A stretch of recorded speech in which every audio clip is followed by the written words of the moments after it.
tous, on parle beaucoup des indices boursiers, on a bien raison sur TV Finance, mais le marché des matières premières est l'un des marchés les plus importants. Les enjeux sont colossaux, les acteurs internationaux, et il y en a en France. Ce sont notamment ceux qui lisent la lettre de l'acheteur, qui donne un point régulier. C'est un quotidien avec des informations effectivement pour un public spécialisé sur des sujets extrêmement variés comme les céréales, les cacao, le café, les fruits d'industrie, les fruits secs, les jus de fruits, le sucre et j'en passe. On ne le sait pas toujours, mais il y a des acteurs français très compétitifs dans ce marché et eh bien l'un des atouts, l'une des munitions pour être compétitif, bien évidemment, c'est précisément ces informations très stratégiques. Alors on va faire un point, si vous le voulez bien, sur le cacao. Il faut savoir que la campagne du cacao s'ouvre pour 2020-2021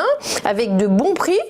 C'est pas parce qu'on parle d'incertitude sur la bourse qu'il n'y a pas des matières premières en hausse. Et il faut savoir qu'il y a deux pays qui sont les acteurs stratégiques, c'est la Côte d'Ivoire et le Ghana. Et bien pour le démarrage de la campagne cacaoère, il faut savoir que ces deux pays voisins qui représentent 65% de l'offre mondiale de fèves, eh bien ils ont décidé, ils ont augmenté de manière très significative le prix minimum garanti aux planteurs. Qu'est-ce que ça donne? Quand on parle de hausse des prix, là on parle de plus 21%. C'est énorme et effectivement cette campagne s'ouvre donc dans un contexte assez favorable avec cette hausse des prix, mais dans un contexte politique très incertain à l'approche des élections présidentielles ivoiriennes qui ont lieu, comme vous le savez peut-être, le 31 octobre.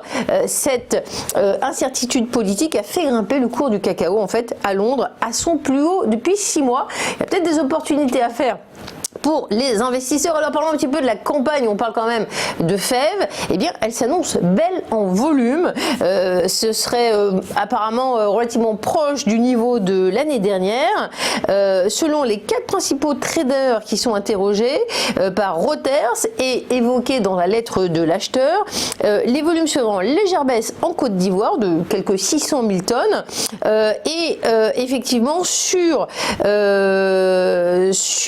l'autre pays, ce serait un volume à peu près stable.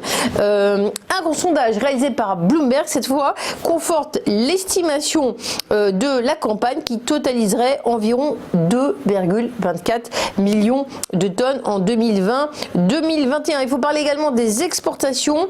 Les chiffres provisoires qui ont été publiés font état de 1,503 millions, 1,503 000 tonnes de fèves brutes exportées entre le 1er octobre 2019 et fin août. C'est donc en baisse de 0,8% par rapport à la même période. Donc si on se résume, et je vous invite à aller lire cet article de la lettre de l'acheteur, les prix dépassent le minimum vers lequel la Côte d'Ivoire et le Ghana s'étaient préparés. Un marché aux forts enjeux qui effectivement est étudié, analysé dans cet article de la lettre de l'acheteur. Alors on va parler également du sucre, parce que je vous le disais, il y a beaucoup de matières premières et également les fruits secs qui sont étudiés dans la lettre de l'acheteur. Alors qu'est-ce qu'on a sur le sucre? Il faut savoir que l'Europe va devoir en fait importer plus de sucre. C'est un petit peu une hérésie lorsqu'on parle de France. Vous savez que la filière de la betterave, ça représente 46 000 producteurs et ces derniers mois en France, le débat, si vous l'avez suivi comme nous, s'est concentré sur l'utilisation ou non de pesticides. Un débat légitime, pertinent certes, mais d'un côté il y avait l'utilisation qui n'est pas écologique de pesticides et nicotinoïdes, ou bien la défense de l'emploi de cette filière importante.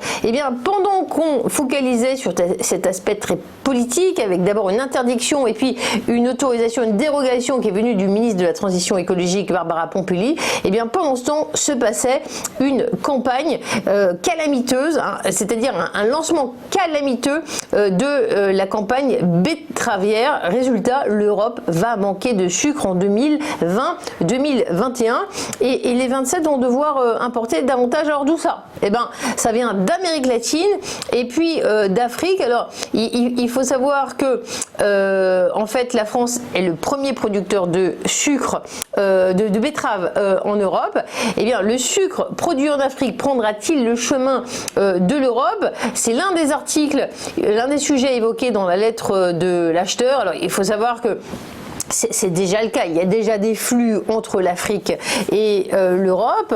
D'ailleurs, l'accord de libre-échange entre l'Union européenne et l'Afrique du Sud permet aux pays d'Afrique australe d'expédier un contingent sans droit de douane de 150 000 tonnes. Eh bien, ça devrait être à nouveau le cas cette année. Alors, si on se résume, eh bien, ce secteur du sucre, il y a des acteurs importants, des acteurs français, mais il est possible que quand même la France soit obligée d'importer du sucre. Alors sur ces paradoxes et contradictions, je vous invite à lire la lettre de l'acheteur. C'est un quotidien qui vous permet de clarifier vos connaissances et de voir s'il y a des pépites, des idées d'investissement pour les investisseurs que vous êtes.